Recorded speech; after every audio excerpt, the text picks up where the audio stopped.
They say every family keeps a secret. But what happens when that secret becomes the family itself? When every heartbeat, every whispered name, is stitched together by lies and blood? In a quiet corner of rural Pennsylvania, there once stood a house that time forgot. Its windows were clouded with dust thick enough to hide a century of shame, and its walls, if you pressed your ear close enough, seemed to hum with something. Something alive, or maybe something that refused to die. It began as an American dream. The Whitlock family arrived from England in the mid-1800s, buying acres of untouched forest land with money no one could quite trace. They built their home from timber cut by their own hands, raised children who never left the property, and preached the virtue of keeping bloodlines pure. Outsiders thought they were eccentric. Locals called them proud. But the truth was far darker. Generations later, when the last surviving Whitlock was found alone in that crumbling house, authorities uncovered journals, hundreds of them, hidden in floorboards, behind walls, even buried under the hearth. Each page told a story of control, obsession, and a family convinced that purity was holiness. But as they kept their bloodline closed, something began to change. The children grew ill. Faces became distorted, eyes too close together, minds clouded with madness and superstition. Still, the Whitlocks refused to mix with the world outside. They said the world was cursed, that only within their blood could salvation be found. Yet the deeper they buried themselves, the closer they came to something else entirely. Something that looked like faith, but smelled like rot. What remained of them was found long after the name had been erased from county records. But if you drive out far enough on Hollow Creek Road, some say you can still see the chimney, black with soot, jutting out of the earth like a gravestone. And if you stop the car, step out, and listen, really listen, you might just hear the whisper of the blood that refused to die.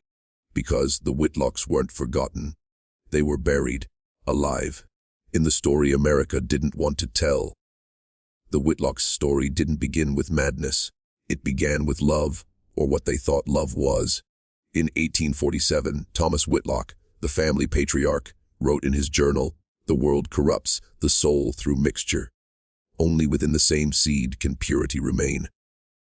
Those words would echo through generations like a curse disguised as scripture. Thomas had come from a long line of ministers and farmers, men who spoke of God as if he lived in their reflection. When he settled in Pennsylvania, he built not just a house, but a doctrine. He called it the Circle. No outsiders, no interference, no contamination. His wife, Margaret, followed him blindly, teaching their children that strangers were wicked, that their blood was holy, and that marriage to anyone outside the family was a sin against God. The lie spread quietly, like mold under wallpaper. Each generation was raised to believe they were chosen, that their suffering proved divine favor. But isolation does strange things to the human mind. When there's no outside world to measure yourself against, you start to believe your walls are the universe. You start to hear voices that agree with you, because they're your own. By the time the third generation took over the property, the Whitlocks rarely left the land. Children were born without records, marriages unregistered. Neighbors would sometimes hear distant cries echoing through the trees at night, but when they approached, they were met with silence and a row of rusted crosses nailed into the fence line. No one dared ask questions. People in small towns learned to keep their heads down. You hear things, you ignore them. You see something strange, you call it superstition. And so the Whitlocks vanished into their own myth, one generation at a time, until their family tree was no longer a tree at all, just a loop. But Thomas's words survived, passed down like gospel. The circle must not be broken. It became their commandment, their prison, and eventually, their undoing. Years later, when investigators finally read those journals, they realized something horrifying. The Whitlocks weren't trying to hide their secret. They thought they were documenting a miracle, divine experiment, and in their own way, maybe they were. because the line between faith and madness is thinner than blood. By the turn of the 20th century, the Whitlock home had become more than a house. It was a living thing. Each generation added a new wing, a new room, a new secret space. The structure grew uneven, sagging under the weight of its own history, until it seemed to bend toward the earth, as if the soil beneath was pulling it down. Visitors, few as they were, spoke of feeling watched, even when standing alone in a room. The mirrors had been covered long ago. The windows were nailed shut. Light was considered impure, a reminder of the world outside the circle.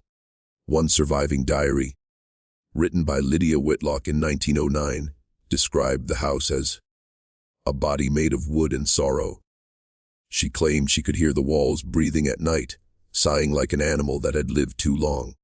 But Lydia wasn't mad, at least, not yet. She was the first Whitlock to question the bloodline, the first to write about wanting to leave, and the first to disappear.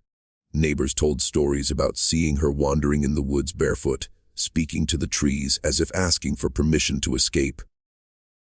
Then, one winter morning, her nightdress was found near the well, frozen stiff, with no sign of her body. The family said nothing. They burned her journal pages in the hearth, though not before a few were salvaged by a relative who fled years later. Those pages still exist, preserved in the county archive. Her last line reads, "The house remembers what we forget." After Lydia's disappearance, the Whitlocks became ghosts of themselves. Meals were eaten in silence. Doors were locked from the outside. Children were kept underground for instruction. It was no longer faith, it was containment. The family had stopped being a bloodline and become a ritual. Locals started calling the property the listening house. Hunters who passed nearby claimed they heard whispering, even when the wind was still. Some swore they saw candlelight flicker in windows that had been boarded for decades. But no one ever went close enough to check.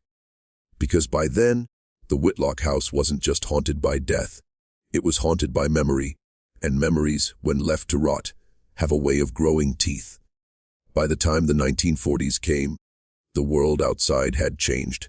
Cars on the roads, wars overseas, radio voices in every home. But the Whitlocks stayed locked in their silence, still clinging to the old words of Thomas. Within those rotting walls, the family's faith had turned inward, devouring itself. They called it the renewal. Each generation was told to cleanse the blood by uniting what had drifted apart. Husbands and wives were chosen by lineage, not love. Births were celebrated not as blessings, but as proof the circle still held.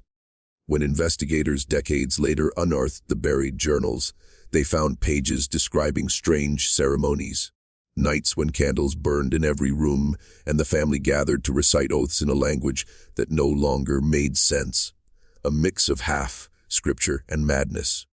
The youngest children were told they carried divine illness, the mark of the chosen. But the truth was far simpler and far more horrific. The bloodline had collapsed under its own weight. Birth defects, mental breakdowns, disappearances, all written off as trials of purity.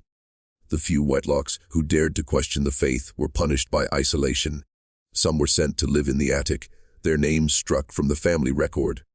The walls there were scratched with words, "The blood remembers." In 1953, a drifter passing through claimed he saw something in the orchard behind the Whitlock house. Figures standing in a circle under the moonlight, motionless, their faces pale and expressionless. He said they were waiting for something. When he told the sheriff, the man laughed and said, "Ain't nobody out there anymore." But when officers went to check, they found the door to the main house sealed shut from the inside, every window nailed with iron spikes. No one could explain how. Inside, they found nothing but dust, bones of animals, and hundreds of small jars lined up along the hallway shelves. Each was filled with what looked like water, but under light it shimmered red. On every label, the same two words, "For renewal." To this day, no one knows what those jars really contained. Some say it was blood. Others think it was the last attempt to preserve their lineage. to keep themselves alive forever. And maybe in a way, they did. In 1972, a hunter named Alan Reeves stumbled upon the Whitlock property by accident. He'd been tracking deer through the fog when his flashlight caught the faint outline of a chimney rising above the tree line. When he got closer, the air grew colder, unnaturally still. He said the woods felt wrong, too quiet, as if everything was listening. Then he saw it. The house, sagging, blackened, its roof collapsed in the center like a ribcage caved in. Alan called the sheriff's office, and within a week, state investigators were on the property. They expected to find ruins. Instead, they found someone living there. Her name was Eleanor Whitlock. She was 76 years old, barefoot, thin as paper, her hair white as frost. She told them she'd never left the property in her entire life.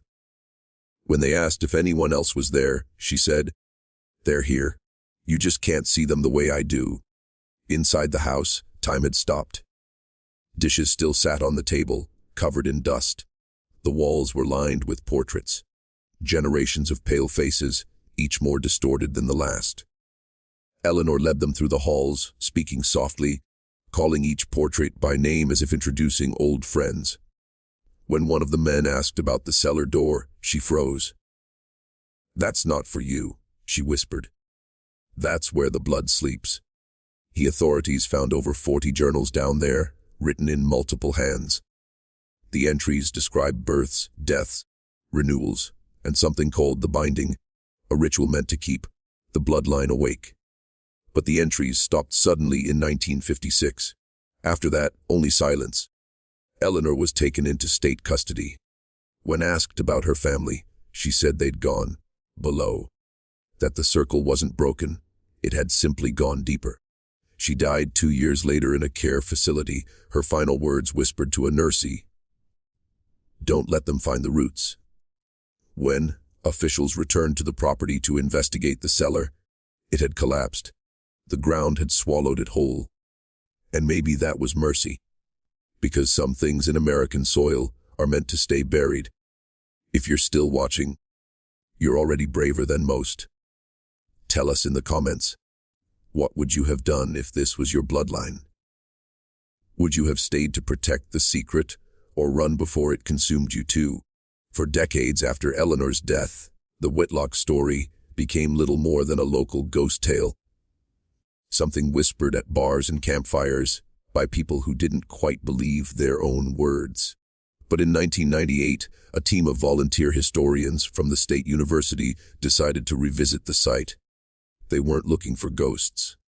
They were looking for history, records of settlement, evidence of isolationist religious sects, traces of 19th century life.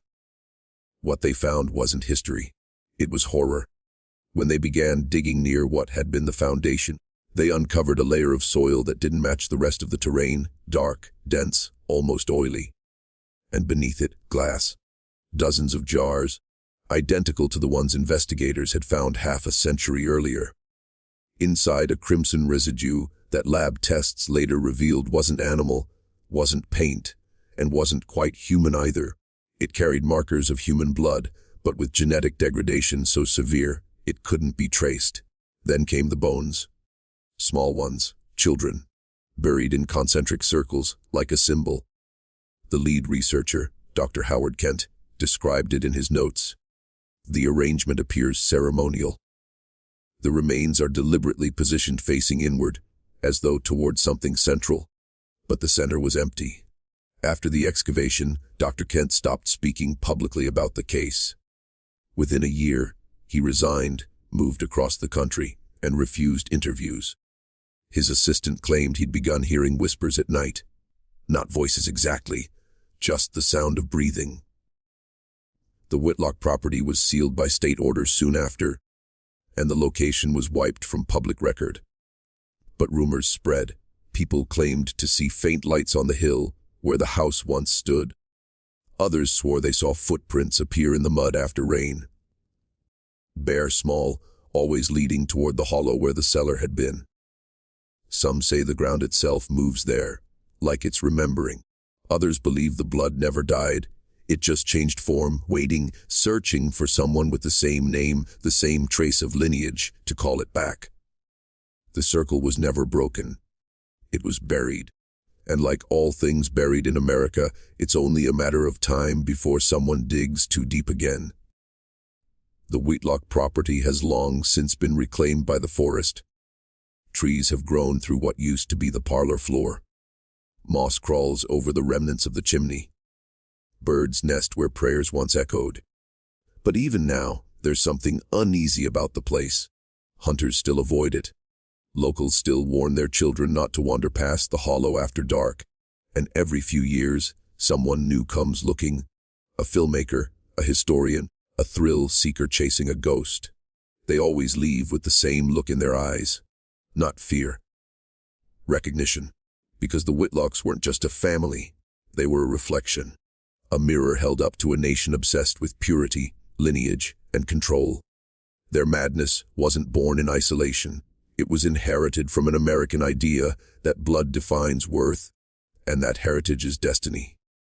The Whitlocks simply took that idea to its logical, horrifying end. When the state sealed the land, they called it preservation. But preservation is just another word for forgetting. The journals, the remains, the records, they're still locked away in a state archive labeled anthropological anomaly. Most historians won't touch it. Some say the documents are cursed. Others say the curse is simply knowing. But the truth never dies quietly. In 2016, a genealogy researcher tracing descendants of colonial families discovered something unexpected: a living Whitlock. A woman in her 30s, living in Ohio, unaware of her ancestry. When interviewed, she said she'd always felt watched. That sometimes, in her sleep, she saw faces she didn't recognize. Faces pale, distorted, whispering one phrase over and over. The circle remains.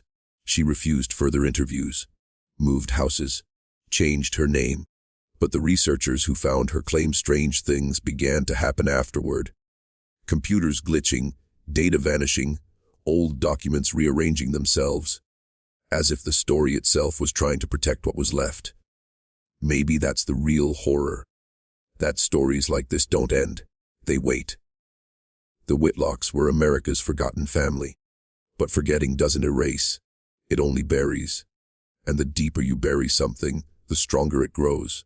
So if you ever find yourself driving down an old Pennsylvania back road, and your GPS cuts out, and you see a chimney rising in the mist, keep driving. Don't stop. Don't listen. Because the house remembers. And the blood always calls you home.